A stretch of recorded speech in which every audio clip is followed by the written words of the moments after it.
Hello बच्चों, let's read the question. So question says that which of the following will show optical isomer?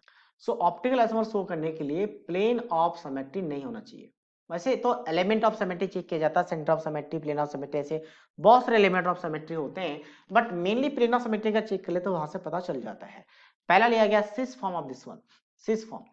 अब coordination number क्या आपका 6 है क्योंकि यहाँ पे 2 है और यहाँ पे एन बेसिकली बाइडेंडेड लिगेंड्स है और बाइडेंडेड लिगेंड्स का मतलब क्या होगा, वहां पे डबल काउंट होगा तो वहां पे टोटल 4 हो जाएगा तो टोटल 6 हो चुका है.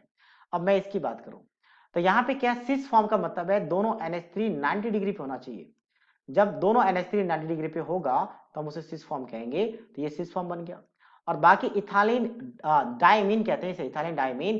तो यहाँ पे क्या होगा, वो दोनों बाइडेंटेड लिगेंड्स हमेशा बाइडेंटेड लिगेंड हमेशा 90 पे कनेक्ट होता है. तो इसमें कोई प्लेन ऑफ सिमेट्री नहीं है और प्लेन ऑफ सिमेट्री नहीं है तो इसका एक मिरर इमेज भी बनेगा और दोनों को एक दूसरे का एनेंटियोमर कहलाएगा, मतलब ये ऑप्टिकल आइसोमर शो करेगा. सेकंड की बात करते हैं, ट्रांसफॉर्म लिया गया इसका. तो सेकंड वाला पहला जैसा ही है बट थोड़ा सा अलग है क्योंकि ट्रांसफॉर्म लिया गया है.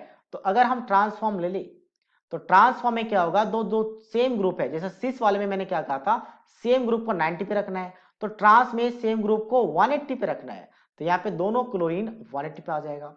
C2O4 भी एक बाइडेंटेड लिगेंड्स है EN की तरह, इसे ऑक्सो कहा जाता है शॉर्ट में, तो ऑक्सो लिखेंगे.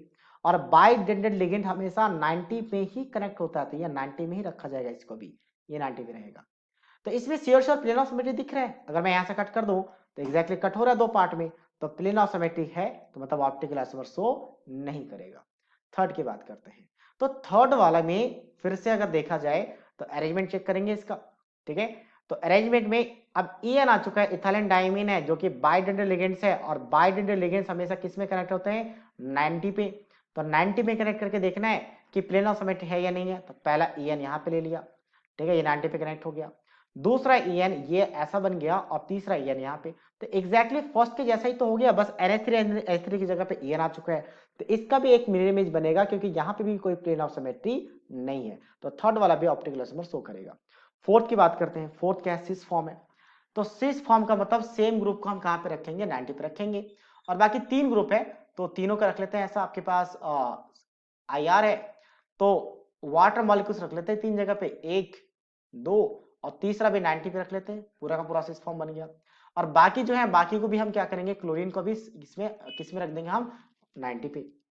तो इस मॉलिक्यूल्स को मैं अगर यहां से कट कर दूं एंड ऊपर और नीचे क्लोरीन कट हो जाएगा, एकदम ऊपर से प्लेन लेके कट कर रहे हैं तो ये क्लोरीन और ये भी कट हो जाएगा. तो मिरर इमेज बन गया, प्लेन ऑफ सिमेट्री बन गया. तो प्लेन ऑफ सिमेट्री बन गया, मिरर इमेज आ रहा है इसमें, तो इसका मतलब ये ऑप्टिकली इनएक्टिव होगा. सो सिर्फ first and third optical isomer show करेगा जो कि ऑप्शन ए के साथ मैच कर रहा है. So option A is the right answer of this question. So I hope you understood it well. All the best.